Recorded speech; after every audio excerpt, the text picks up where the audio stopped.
Welcome to CBTV.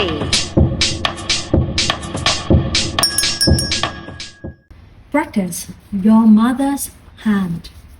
Remember the times you were sick with a fever when you were a little boy or girl. Remember how awful it felt to be so sick. But then your mother or father or perhaps a grandparent would put their hands on your burning forehead, and it felt so wonderful.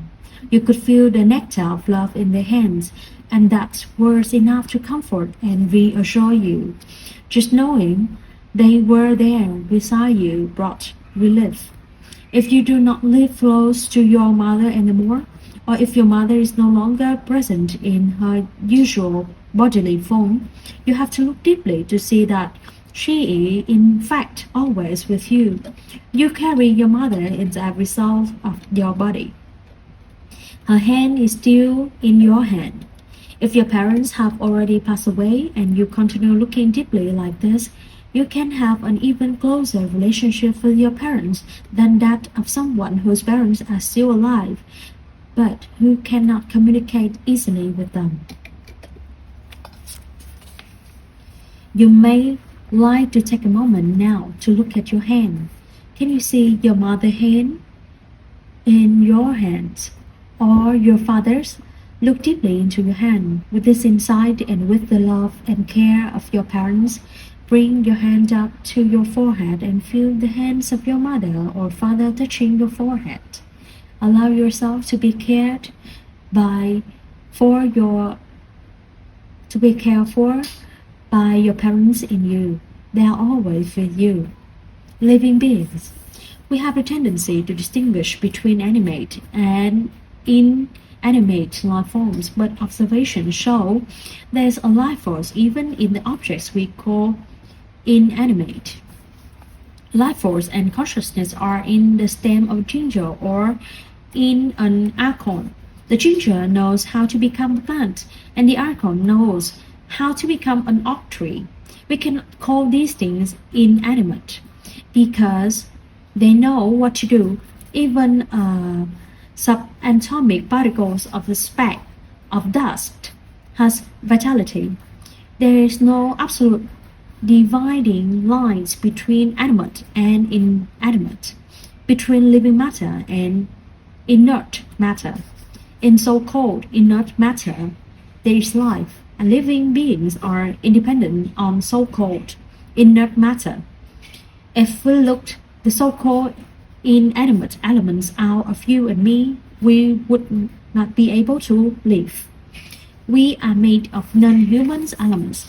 This is what is taught in the Diamond Sutra, an ancient Buddhist text that could be considered the world's first treatise on deep ecology. We cannot draw a hard distinction between human being and other living things, or between living beings and inert matter. There is vitality in everything. The entire cosmos is radiant with vitality. If we see the earth as just a block of matter lying outside of us, then we have not yet truly seen the earth. We need to be able to see that we are a part of the earth, and to see that the entire earth is in us. The earth is also alive. It has intelligence and creativity.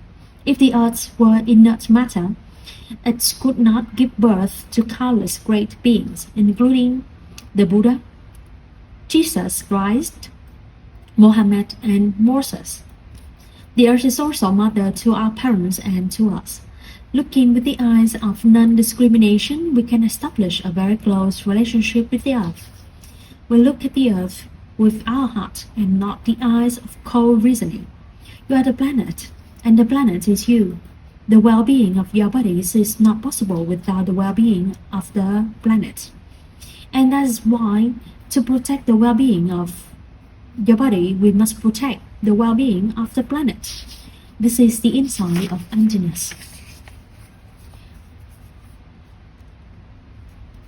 Are you a soulmate of the Buddha. At the time of the Buddha, there were countless religious and spiritual teachers, each advocating a different spiritual path and practice, and each claiming their teachings were the best and the most correct. One day, a group of young people came to ask the Buddha, "Of all these teachers, whom should we believe?" "Don't believe anything, not even what I tell you," replied the Buddha. "Even if it's an ancient teaching, even if it is taught by a highly revered teacher, you should use your intelligence and critical mind to carefully examine everything you see or hear, and then put the teaching into practice to see if it helps liberate you from your sufferings and your difficulties. If it does, you can believe in it. If we want to be a soulmate of the Buddha, we need to have a discriminating, critical mind like this. If we do not allow our beliefs to evolve, if we do not maintain an open mind, we risk waking up one day to discover that we have lost faith in what we once believed. It can be devastating.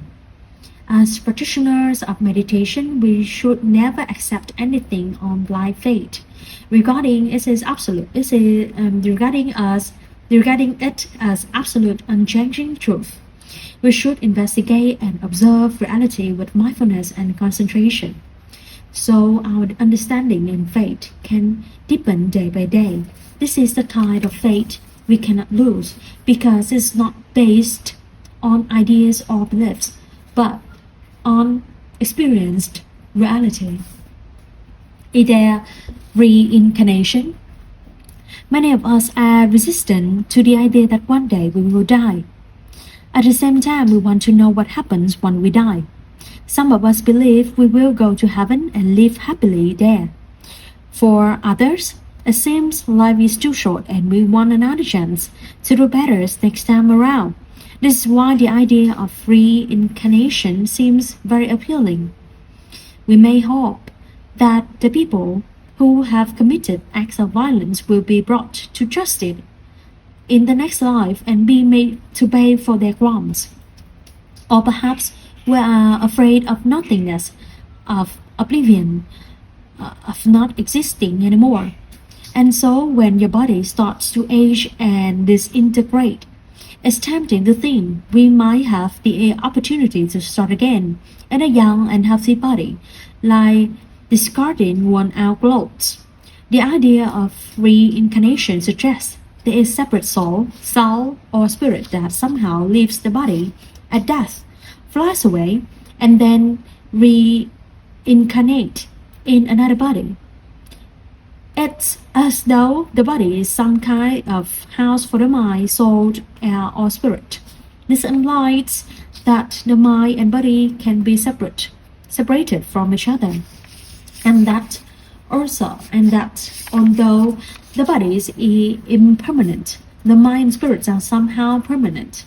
But neither of these ideas is in accord with the deepest teachings of Buddhism. We can speak of two kinds of Buddhism: popular Buddhism and deep Buddhism. Different audiences need different kinds of teaching, so the teaching should always be adapted in order to be appropriate to the audience. This is why there are thousands of different points of entry into the teachings, enabling many kinds of people to benefit and experience transformation and relief from their suffering. In popular Buddhist culture, it is said there are countless hell realms that we can fall into after dying. Many temples display vivid illustrations of what can happen to us in the hell realm. For example, if we lie in this lifetime, our tongue will be cut out in the next. This is a kind of skillful means to motivate people to live their lives in a more ethical ways. This approach may help some people, but it may not help others. Although the teachings are not in accord with the ultimate truth, many people benefit from them. Nevertheless, with compassion, skill, and understanding, we may be able to help one another gradually release our current views and deepen our understanding. If you want to open up to a new way of looking at life and death and what happened after death, we need to let go of our present views in order to allow a deeper understanding to emerge. If we want to climb a ladder, we have to let go of one rung in order to reach the next one. If we cling to the views we presently hold, we cannot progress. In the beginning, I had certain ideas about mindfulness, meditation, and Buddhism. After 10 years of practice, I had a much better understanding. Then, after 40 or 50 years, my insight and understanding has become even deeper. We are all on a path. We are all making progress, and along the way, we need to be ready to abandon our current views so that we can be open to a new, better, and deeper view, one which brings us closer to the truth, one which is more helpful for transforming our suffering and cultivating happiness. Whatever views we hold, we should be careful not to get caught up in thinking that our view is the best, and that only we have the truth. The spirit of Buddhism is very tolerant. We should always keep our hearts open to the people who have different views or beliefs. Practicing openness and non-attachment to views is fundamental in Buddhism. This is why, even though there are dozens of difficult schools of Buddhism, Buddhists have never waged a holy war against each other.